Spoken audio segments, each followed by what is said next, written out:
Hello, everybody, and welcome back to another video. The Canadians lose their fifth game in a row. It's not looking great for them so far. In this current stretch here, we had a great start in our first 10 or 15 games, and we just haven't been able to keep that up. And with that, the Canadians drop all the way to sixth in the wild card race. Just 2 weeks or so ago, we were at the first place spot in the Atlantic, and we were dropping all the way down. I mean, that being said, it is a very a tight conference. Detroit is leading the Atlantic with 25 points, so the Canadians only 2 points away from that right now. But just the stretch of the games that we played, we could be so much higher up in the standings, and they're just not finding ways to figure it out, especially defensively. The offense, I think, has kind of come back a little bit from where we started, but defensively just not doing well. And obviously this 8-4 score here shows pretty much exactly that. Obviously it's a little bit better than what it looks like at the end of the game with two empty net goals at the end there. But I think we could be doing a lot better defensively, and a lot of the goals that the Capitals scored in this game, I feel like, are a product of just overplaying offensively and then just not being able to get back defensively. But just another game where it's like we're letting games get away from us. We're not starting hot enough. We're taking too many penalties here. I think if you scroll back and look at it, like the Canadians took way too many penalties. Like I think 3 high sticking penalties in the first period of that game. So just undisciplined play all throughout, and the Capitals make us pay pretty heavily for that with 2 power play goals. Just too many times that we're putting ourselves in positions to not be successful, especially like early on in that second period, with that Ethan Frank goal.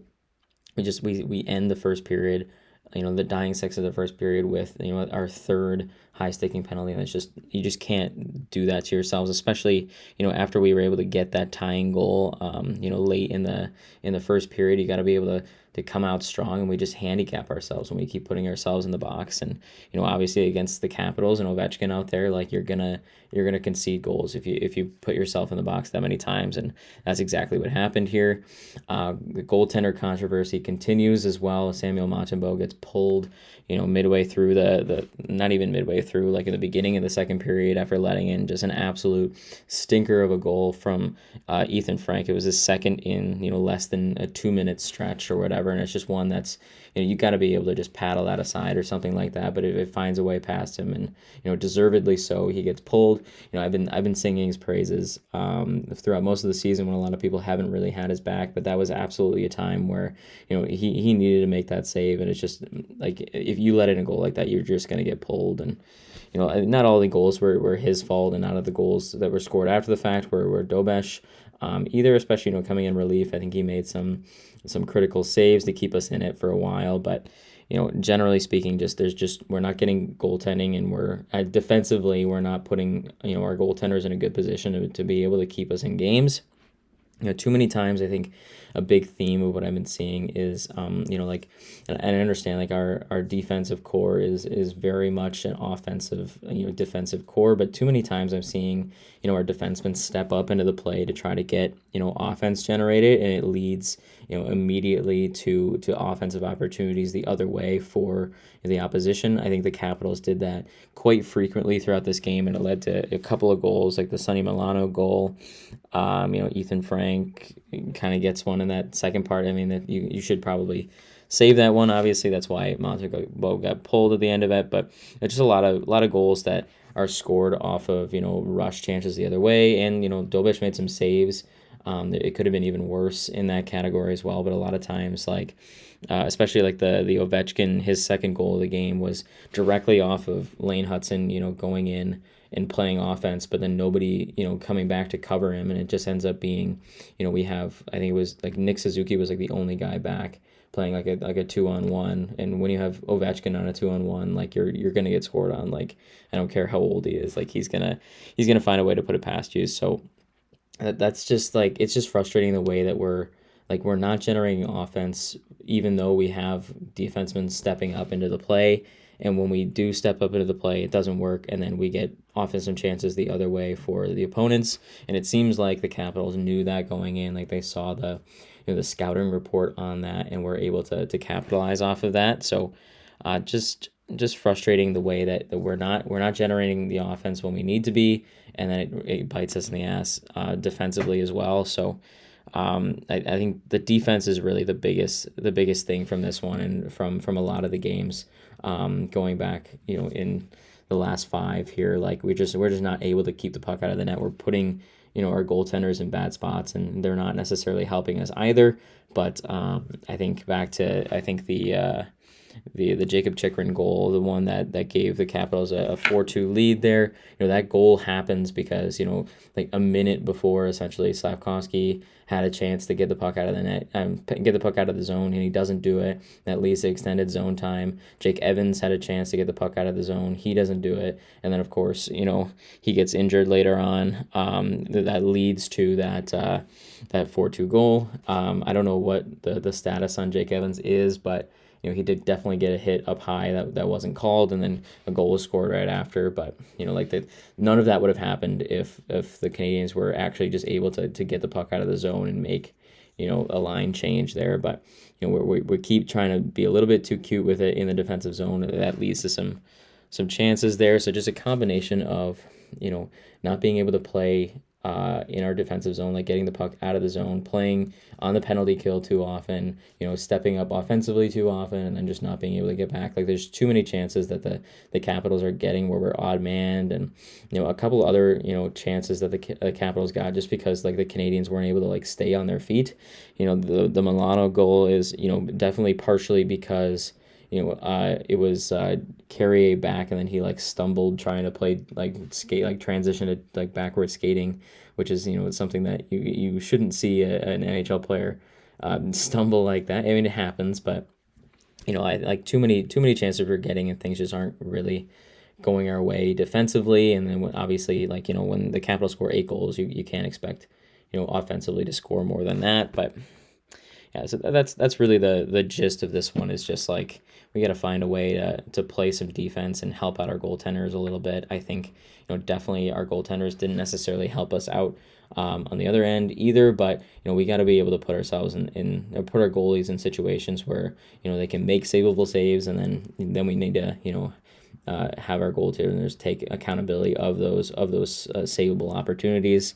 And then obviously like on the other end, Charlie Lindgren made some incredible saves for the Capitals that definitely kept them in the lead there, and kept the Habs away from tying the game. So credit to them as well. But I think really just the gist of this one is you just got to be able to play more sound defensively, and just it's great when we step up and try to play offense and all that kind of stuff. But if it leads to offensive chances for the opposition after we don't score, we miss the net or whatever, all that kind of stuff, what's the point of stepping up in the first place? So I think that's something we definitely got to change up. I think there's a lot of things that might need to get changed up off of this seeming free fall from first place in the Atlantic all the way down to towards the bottom of the East. We got to find a way to get back on the score sheet a little bit, both within games and then getting points and getting back up onto the standings. So that's the big thing there. It's just like we got to find a way to switch something up, get the mojo back a little bit. We definitely had it early, and now we're not really finding it anymore. So kind of frustrating, but on the positive side, we have 4 goals scored in this one. Brendan Gallagher gets his first a power play goal, which snaps our streak of bad power plays. That does not mean our power play is doing well. I quite frankly do not understand at all why Martin St. Louis is putting a first line power play out there with nobody in front of the net. You have a guy who's 6'4" playing on that power play, and he's playing on the right flank instead of being right in the face of the goaltender. And when you're doing that, you need a perfect shot to beat a goaltender with no screen in the NHL. I don't understand why we're not putting somebody right in front of the net, especially somebody as skilled as Slavkovsky is at being in front of the net. And I think he's underrated at tipping shots, getting rebounds, all that kind of stuff. He's perfectly suited for that net front position, and for whatever reason we're just putting him on the out wide position, and it just makes it way too easy for goaltenders, and then we're trying to look for the perfect play, and it's just not working. So I don't really understand why that happens. And then what you see here in this Brendan Gallagher goal is we score because Brendan Gallagher is right in front of the net screening. Obviously he's not 6'4", but he's still out front of the net, and then we get a shot on net, and it it goes in because we're in front of the net, we're jamming at it, and obviously that's the most Brendan Gallagher way to score a goal as well is to just like just by millimeters get it over the goal line and have it be reviewed and all that kind of stuff. But goal is a goal. I would love to see the first unit, adopt the same strategy that the second unit is doing because I feel like we would score a hell of a lot more goals that way. But Demidov, Dobson get points there, so that's good for their statistics as well. Joe Veleno gets his first as a Hab later on into the second period. Gallagher with a 2-point night there off of that. Nick Suzuki gets a nice one, like a bunch of just shots going at the goaltender, which I love, by the way. Like, I love the fact that we're kind of shooting the puck a little bit more. I think we could do even more of that, but I thought, the amount of pucks that we're getting to the net was, helpful in giving us those 4 goals, which I think, in a game where we're a little bit better defensively and goaltending wise, 4 goals is going to win us a game, but I like to see the amount of pucks we're getting to the net. I feel like Bolduc had a little bit of a better game. He gets a point on that goal. A little bit better game with the top line. I'd be interested to see if they keep that or if they mix it up again. Maybe put Demidov on that top line. Who knows? But it's an interesting combo. I think obviously we're gonna have to move things around and try to find out what works to get our groove back a little bit.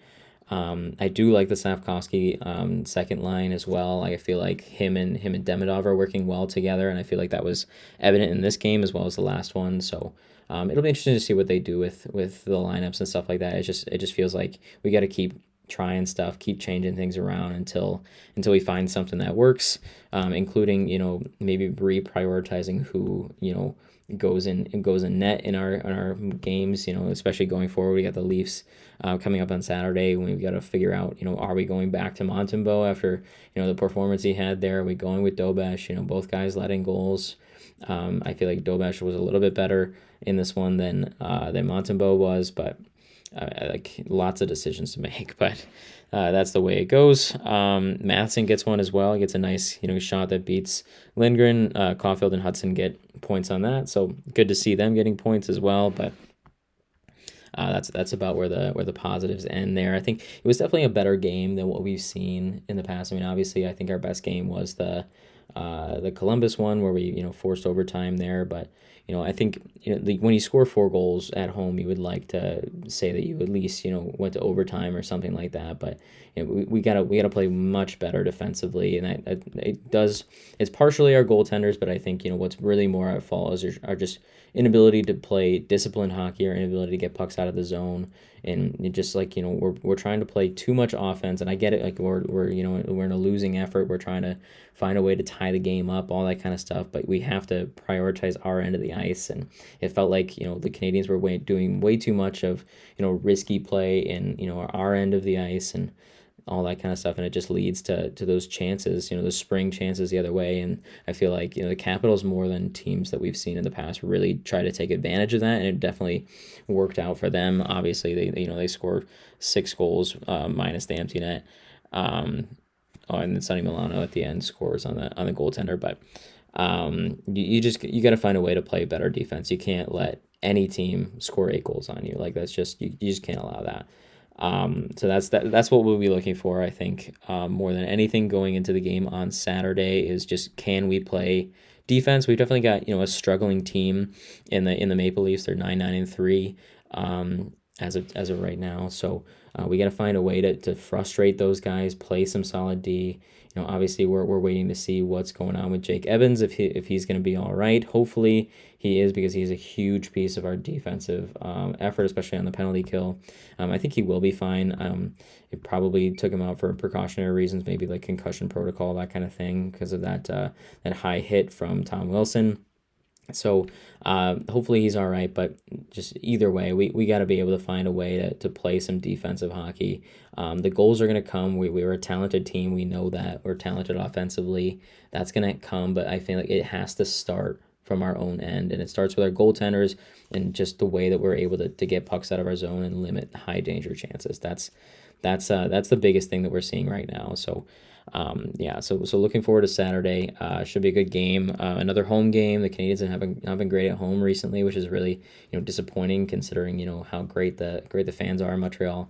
But we got to find a way on Saturday. So that's really all I got for this one. Just we gotta play some defense on Saturday. That's the biggest thing there. So that's what I'll leave it with here. So looking forward to, hopefully, I've said this I think the last 2 videos in a row is we're hoping for a win in our next one. So we'll see what happens there. But that's all I got for this one. So I will see you guys on Saturday.